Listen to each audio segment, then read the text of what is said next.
What are the effects of childhood trauma on the soul? When you look at your soul, what do you see? Wounds that need healing? Does being abused as a child damage your soul? I was adopted as a baby and raised by two very abusive parents. They were abusive in every way, except I was not sexually abused, nor was I neglected. I actually lived a life of material privilege. On the surface, my parents seemed wonderful. In private, they were horrors. I was removed from my home and put into protective custody, and after that into a group home. Therapy was mandatory. Once I was in the system, everyone treated me like I was irreparably damaged. It was the first time I'd ever been regarded that way. Growing up, I was a star, a gifted student, athlete, a ballerina. I was the one with the bright future. I had never considered myself to be damaged. I always felt my parents were the damaged ones.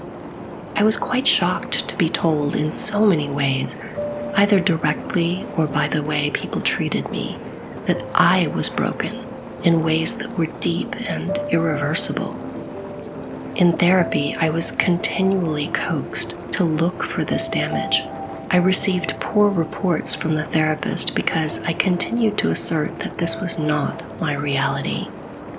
I was told I obviously didn't know my own reality. I was to them in denial, making no progress. Going through therapy was horrible. It was akin to a kind of brainwashing. If I gave into it, I would have received lots of praise and approval. I would have been a good patient. But I stuck with my reality. They made sure it was hard and an unpleasant road. They had a worldview that was as sacred and irrefutable as any religious dogma. There could be no exceptions. I was a heretic. Is it possible that the current received wisdom of psychology is incorrect? I was told about the statistics. Obviously, I would grow up to abuse others. I should not work with children or anyone who was vulnerable. I would have to work very diligently my whole life not to continue the cycle of abuse, because I was most likely to abuse any children I had. Somehow, living through abuse would cause an irresistible urge to do the same. Better not to be a parent at all. None of this made any sense to me.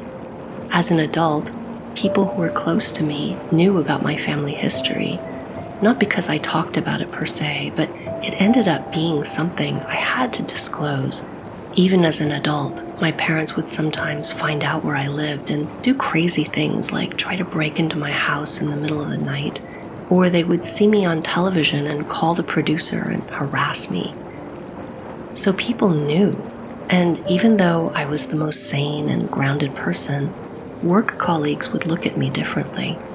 Friends or lovers insisted that my inner demons must be buried so deep down. Paradoxically, the fact that I was well-adjusted and did not ever blame anything in my life on my parents or childhood trauma was proof I must be in serious denial. Finally, in my mid-20s, I decided to dedicate myself to finding out if anything was there. People said I was avoiding it out of fear that if I looked deep inside, I would find a bottomless pit of sadness, grief, rage. People seriously believed that I had to be damaged, not because I exhibited any signs or symptoms of this, but because it was an inevitable outcome. I sat every night and looked inside in my typically direct and objective way. I breathed and I looked. I breathed and I felt. Whatever was there, I was willing to see it, to feel it, and know it. This is what I found.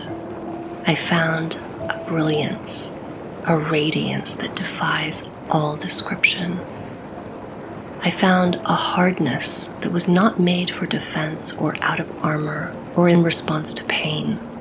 It was like a perfect diamond, hard by its basic nature, indestructible, untouched, and pristine. Absolutely pristine. I kept looking, trying to go deeper. I did this every night for the better part of a year. I never found anything other than this utterly natural perfection. Nothing could be added to it, and nothing could diminish it.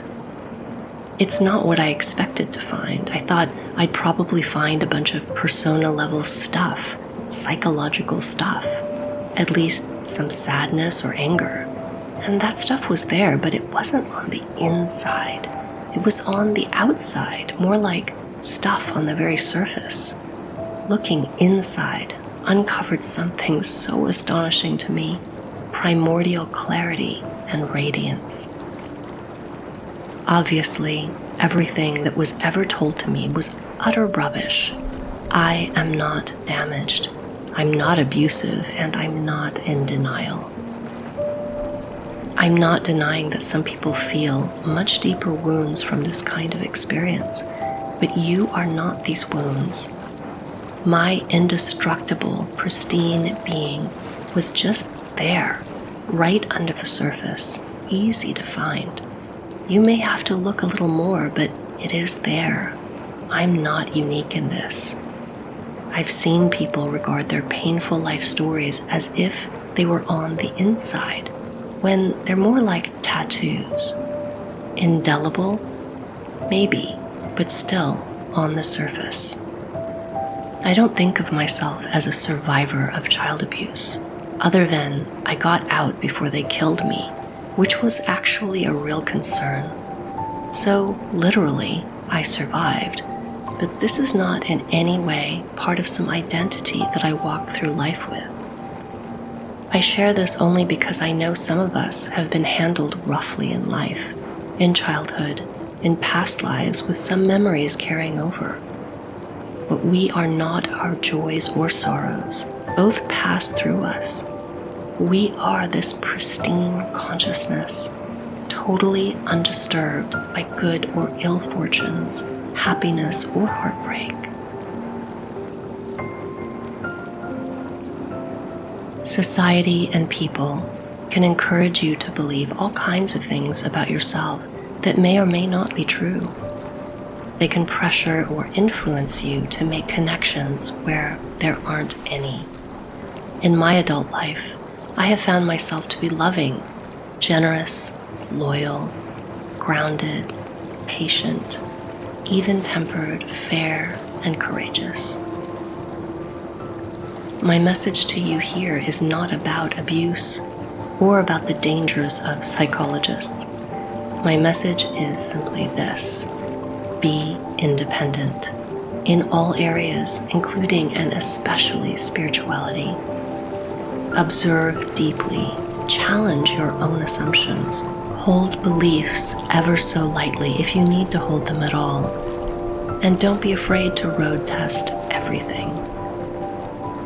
Look at your spiritual search and see where you might be falling into the good patient trap. I guess in this case it would be a good seeker or good student.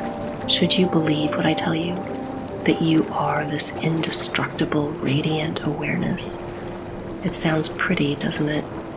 But it doesn't matter at all unless it's your lived reality. Most spirituality provides you with a whole world view, when it should be unburdening you of all views so that you could simply see.